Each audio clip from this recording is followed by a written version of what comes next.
All right, we are live. I see myself. Cool.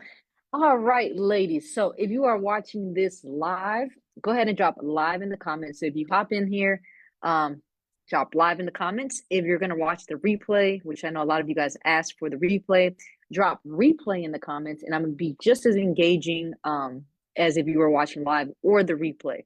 So today's live is how to stay consistent with nutrition even during your busiest times, and even if you're not motivated. I think nutrition has been what I've seen has been the hardest thing for people when they're trying to just live a healthier lifestyle, whether that's lose weight, improve blood work, just feel better, have more energy, sleep better, kind of everything that comes into play when we talk about healthy.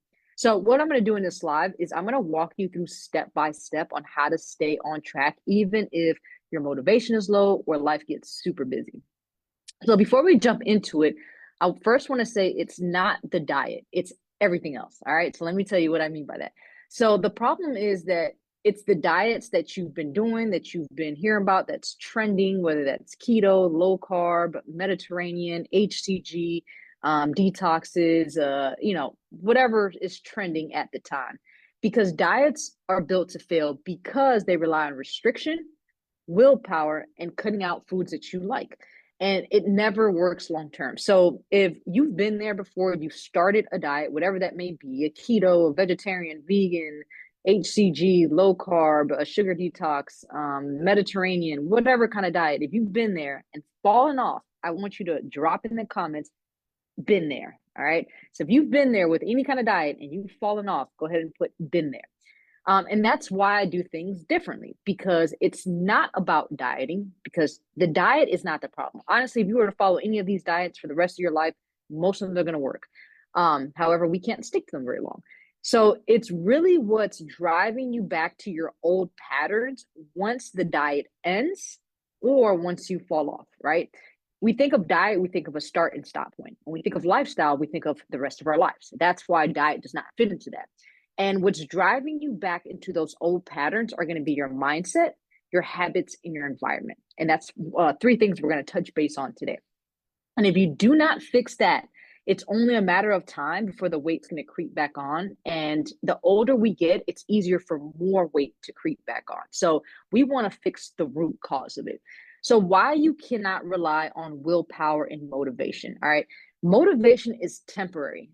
If you guys have ever started like a challenge or a new fitness program, your motivation is probably through the roof. And you're probably like, all right, I'm going to go in there and I'm going to do 3 to 4 workouts a week. I'm going to follow this very strict diet plan. I'm going to drink half a gallon of water. I'm going to get this much sleep. And you take on so much because you're so motivated, but then life gets in the way. And about 2 to 3 weeks in, guess what happens? Motivation dwindles and all the things you set out to do start to dwindle as well.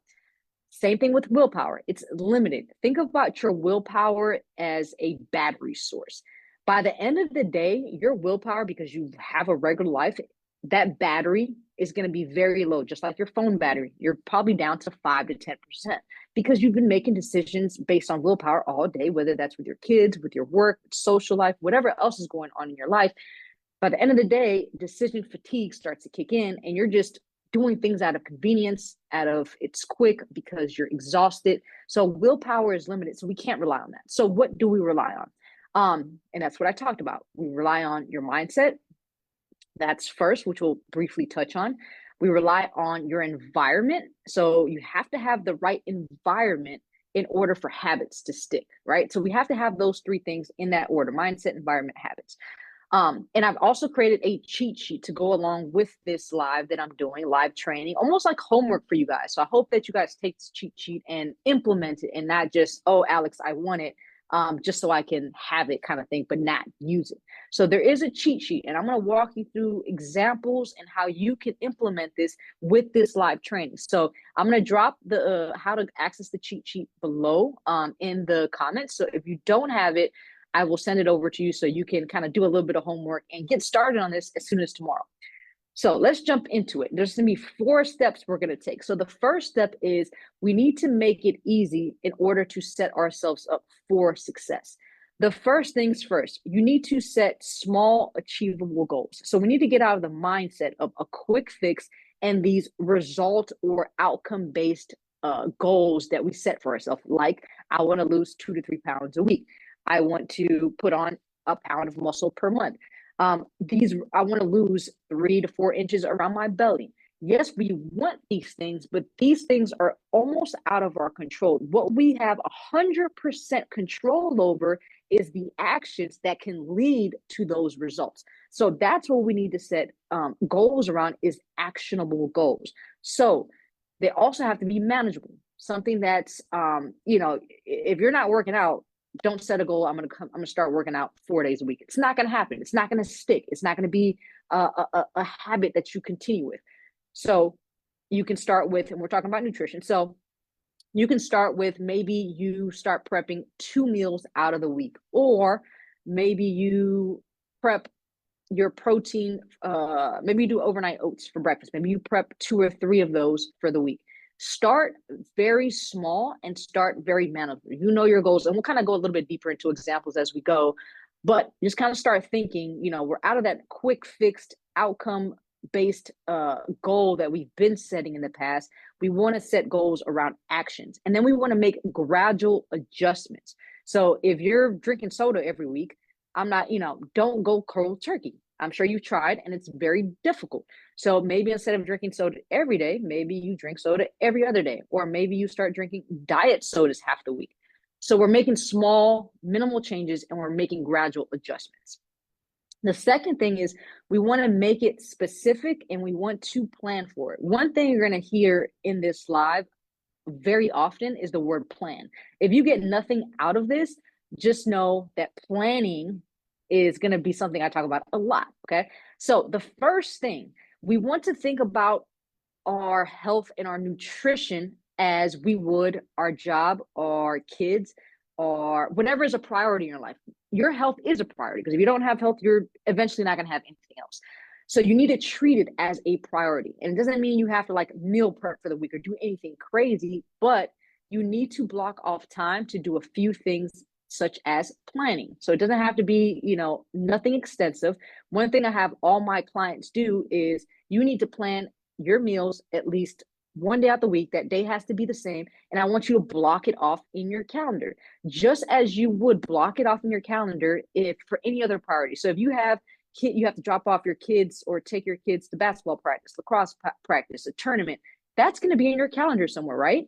If you have work meetings, that's going to be blocked off in your calendar, right? If you have vacations, you're going to have that in your calendar. So why not block off 10 to 15 minutes to say, I'm going to meal plan. I'm just going to write down a couple meals I want for the week. I'm going to write down my grocery list, and then I'm going to schedule a time every week, or maybe 2 times, to go to the grocery store. I go probably 2 or 3 times a week, because I never know, I plan for 2 or 3 days, and I have my staple meals that I kind of go to. Then we want to set specific times. So it becomes a lot easier to build a lifestyle when you start building a routine. So if you eat breakfast around the same time, lunch, dinner, and your snacks, so you're not all over the place. And there's other reasons behind that, but the biggest reason is getting into a routine. And then third, again, the word plan for life getting in the way. It's going to happen. It's a part of the journey. You must plan for it. You must expect it. It's coming. Okay. Plan for cravings, plan for busy days, plan for your vacations, plan for unmotivated days. You need to have a plan. And that's something you could do literally once a week, 10 to 15 minutes. So here are some ideas. And again, we'll go over some more stuff, but keeping protein-based snacks on hand to avoid processed options. Plan 2 to 3 staple quick meals. Like, if your Tuesdays and Thursdays are bananas, you don't have time to cook, what are those meals for those days? Make it simple. Rotisserie chicken, I'm going to put rice in in a rice cooker, and I'm going to air fry some veggies. Quick, easy meal. I'm going to throw avocado in there if you want to throw avocado, or, kind of make it extra. I'm just throwing out ideas. And then have a plan for when you don't feel motivated to cook, something that's quick. Have your go-to spots, go-to restaurants where you can get certain things. I'm a fan of Mexican. It's super easy. Just don't go crazy on the cheese. That's the biggest thing with Mexican. That's an easy option. Honestly, when you're going out to eat anything but American and Italian, it's pretty easy to get good healthy options. So second thing, that we're talking about, step number 2, is make it specific and plan for it, right? Now we're going to get into designing your environment for success. So like I said, in order for anything to be sustainable, to make something a lifestyle, to make it happen for good, you need to, one, mindset first. You got to start switching your mindset. And we talked briefly about that. Then we need to tackle your environment. All right. We need to create the path of least resistance to do these things that you're not used to doing. All right. So there's ways to set up your environment to do that. And then we'll talk about habits last. So when your environment is cluttered, when your environment is stocked with unhealthy foods, so if you have a lot of unhealthy foods in your pantry, in your refrigerator, or if you don't have any healthy options at all, your willpower is going to be stretched thin, right? So, but when you intentionally design your space to support your goals, you make healthy choices, the path of least resistance. So, how are we going to do this? And we'll kind of break it down a little bit more. Again, here's the word: plan your week. We just talked about that. Keep healthy choices in the house and visible. So, protein snacks in your car and in your purse. It's an easy one. Keep protein in the house to cook. You're gonna hear protein so many times, and reason I say protein, maybe this will motivate you guys to get more protein in, is one, protein burns the most calories to digest compared to any other macronutrient. So compared to carbs and fats. So that's why I scream protein. Protein also helps you maintain muscle mass. Ladies, as we age, especially when you get into peri and post-menopause, you start to lose muscle because your proestrogen, estrogen, testosterone start to drop. So we want to avoid that because muscle burns calories, all right? So we want to make sure that we keep muscle on, right? So protein does that. Protein also helps us feel full longer, all right? And then, like I said, we want to create the path of least resistance. We want to reduce the amount of friction. So make things easier for you. I hate to cook, so I have all the things that make it easier for me to cook: a slow cooker, a rice cooker, an air fryer. Things that are easy. You're already busy. Another thing you could do is prep your breakfasts for the mornings that you know you're running out the door. Smoothies are super easy. You can do a pre-made smoothie. You can boil some hard eggs. You can make egg bites, for a couple of days. So there's ways that you can make it easier. Maybe you don't. I'm not a fan of prepping for the whole week, so you'll never hear me kind of say that. But instead of prepping for the whole week, maybe you just chop up vegetables. Maybe you just marinate your meats. Make it a little bit easier, because when that week starts, your week gets busy. So how are we going to set up your environment? We're going to create supportive cues first. So whenever there's a habit in place, there has to be a cue that triggers the brain to initiate that behavior or that habit. So for example, a bottle of water. If I see this next to my laptop, that's the cue. Then there comes the craving. It's the motivational force behind the action. And the craving makes me want to take action, drink the water, which is the response. And then the reward is I feel hydrated. And there's lots of other rewards with drinking water outside of just hydration. However, that's kind of how we want to build these supportive cues. So an example, if you struggle with water, you should probably get a bottle of water, make sure it's big enough, and keep it with you. If you just keep it with you all day, I promise you'll drink more water. It doesn't take any extra effort other than going on Amazon and buying your own water bottle and keeping it with you, okay? Protein at breakfast is something we talked about. So if you know you're running out the door, if you already have hard-boiled eggs in bags, as soon as you open the fridge, you see it, bam, you grab that. So it's you see that cue and you take action, all right? So these are just a little bit of some examples. Okay.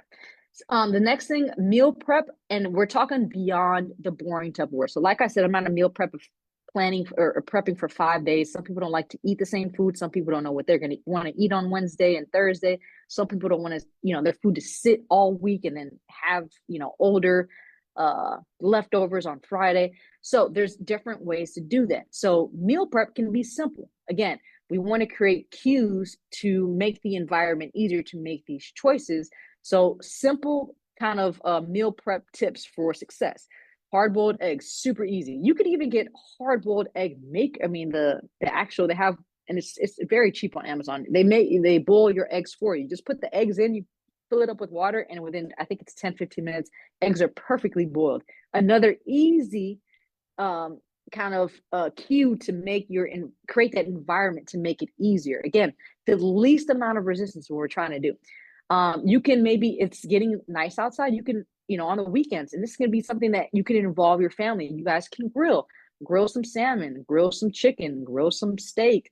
Another thing that I have some clients do is they'll prep a whole bunch of ground beef or ground turkey, and then they use it for different things, for tacos. You can do a taco bowl.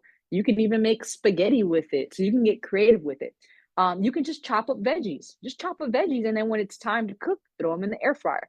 So there's a lot of ways where you're not having to prep for the whole week. You're not having to spend 2 hours in the kitchen on a Sunday. You spend, maybe 30 minutes prepping a couple things, or you make it a family thing and you guys, grill and have some food for the next couple days. Third thing to kind of set up the environment is you eat what you see, right? So make protein visible. Protein's a common denominator here. So boiled eggs, Greek yogurt, protein, pre-made protein shakes, having protein powder in your house, accessible veggies. So either buying steamable veggies or chopping them up at the beginning of the week, having them somewhere you see in your fridge when you open up, maybe a fruit bowl, somewhere visible where you are kind of inclined to eat the fruit. And then for the bad stuff, what do we want to do with the bad stuff? We want to hide the bad stuff, make it harder to accessible. If you have kids in the house, make it hard for yourself to access it, and make it, let them know, hey, this is your pantry. I can't look in that pantry because I get tempted. But make it hard for yourself to make eating unhealthy, the junk food, the hard choice. Make it, kind of a little bit harder for you to do. And this kind of goes into that last one, is out of sight, out of mind. Pretty much exactly what we kind of talked about. And then finally, to kind of set up that environment, you want to have not only in your kitchen, an environment that's supportive to what you're doing, but you also want to have a supportive environment outside of that. So not only in your home, but we want to kind of have that outside the house with our friends, with our family, at our jobs. So these are a couple of tips that, I've done with myself. And I have some clients that even do this with, started kind of migrating into different activities. So instead of, with your family, like, okay, we're going to go out for lunch, pizza and ice cream, what if you guys do an activity instead? We're going to go for a hike. Instead of, with your friends, instead of going out for margaritas and tacos, what if you guys did an activity like an escape room, or tons of activities. Just look on TikTok. You can do an escape room. You can do a beat the bomb. There's so many activities you can do rather than revolving everything around food. So these are just a couple things to help you set up that environment. And the last thing we're going to talk about is creating domino habits to stack your success. We talked about mindset. We talked about your environment. So these are in steps: mindset, environment, and then habits. They have to go in this order, right? And again, use that cheat sheet. It's a very simple cheat sheet to follow, but it's going to give you ways to, okay, where do I start and how do I implement this for myself? So what is a domino habit? We have dominoes, right? We've seen dominoes lined up. What a domino habit is that initial domino that when we do this initial domino, it knocks down all these other dominoes. And this first domino has to be a healthy habit domino, because if it's an unhealthy habit, it'll just knock down a whole bunch of unhealthy things leading to an unhealthy path. So what is a good example? If you're struggling to drink water. So whenever people come to me and they have really bad cravings, they're not using the restroom often, or they're hungry all the time, those are like the top three. I usually go with water. Water is a big one when it comes to cravings, and not using the bathroom. So if they're struggling to drink water, maybe they're drinking 10 ounces per day, which that's very possible for some people. What do I have them do? Okay, what is the domino habit? I'm going to say, hey, do you have a water bottle? No, I don't have a water bottle. I want you to go on Amazon and I want you to buy a 40-ounce water bottle, and I want you to carry it with you everywhere you go. What is the lead domino? Go on Amazon, buy that water bottle. That's it. Because once you buy it, you're going to fill it up and you're going to keep it with you. And when you keep it with you, you're going to be prompted, because you have this cue, to drink more water. So that's what we want to do. Another example is, if you know that we use the same kind of things. If you are craving sugars, if you're craving certain foods, if you're hungry, especially at night. Another thing that I focus on is protein. Okay, if your protein helps you stay satiated longer, again, it burns more calories than any other macronutrient compared to like carbs and fats. So if we need to get more protein in, what do I say? Okay, we're not going to just on a daily basis, we're going to wake up and say, how do I get more protein in? No, we're going to take a step back and we're going to plan. And what I'm going to say is, what is that domino habit? You're going to block off 15 minutes every Saturday, if that's when you're available, from between the hours of 9 and 10. You're going to put this in your calendar right now. That is a domino habit. Block off 15 minutes on your calendar every week for the next 10 weeks that you're going to plan on how you're going to get more protein in. And you're going to sit there and say, okay, my breakfast for the weeks are going to be overnight oats and egg bites. Bam, I have more protein already. So you're planning, so that one step of planning for 15 minutes is going to lead to you getting more protein every single day, which is going to lead to all these other kind of domino effects leading to the results that you do want. All right. Another thing, if you struggle with sleep, if you're getting 3 to 4 hours of sleep, ladies, we could get away with that in our early 30s, in our 20s. The closer we get to postmenopause, the more we are affected when our hormones are off balance. Okay. And we do the most recovery in our sleep. Sleep is so crucial. So if I see that your energy is super low, if you're having cravings, if you're getting migraines, if you're very sore. So these are all things that sleep is going to come into play. We're going to focus on a sleep routine. So what's an easy domino habit? If just to get more sleep, we change nothing else. If you just get inside your covers 30 minutes earlier, that's all you need to do. Just get in the bed 30 minutes earlier, then you'll probably fall asleep 30 minutes earlier. You'll get 30 minutes more of sleep. And because of this, just 30 minutes, it's not a huge change. That's going to start leading to that gradual progress where you'll start getting more sleep as time goes by. You'll start improving your nighttime routine. So we want to choose these domino habits, and we just want one or two. You don't need a lot, because that domino habit is going to create kind of that knocking down the rest of the dominoes. So pretty much we want to build these healthy habits, and these are just some examples, and this is kind of things that I like to start with. Everybody's a little bit different, but these are just very kind of help everyone kind of pieces. Cook at home more. Eating out. You can have a salad at Outback Steakhouse. I don't know why I picked that place, but that just came to mind. And then you can have a salad at home. You can have the same salad. Outback Steakhouse salad is going to be about 1,200 calories. Your salad is going to be about 600, regardless of what you put on there. Okay, because they're going to cook with a lot more oils, a lot more butters, a lot more condiments, a lot more sugar, a lot more sodium.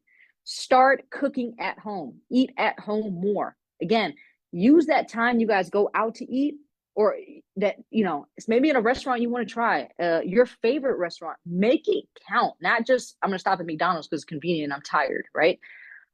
Second thing, increase frequency of the amount of times you're cooking at home. So again, we're not just jumping into, I'm going to cook every meal at home if you're eating out lunch every single day. Kind of start small. After a couple of weeks, you continue to improve that. And my favorite thing, I probably should put this number one, more protein. Protein burns the most calories. It keeps you full longer. It helps you maintain muscle mass. Muscle burns calories. We lose muscle as we age, ladies. That's why if you realize in the last 5-10 years, your weight has slowly did this, it's because your muscle has slowly done this. If you haven't changed anything and that's what's happening, you've lost muscle. So we need to maintain muscle mass by eating more protein. So use the cheat sheet, ladies. I will drop it, how to access it below. I will send it to your DMs if you do not have it.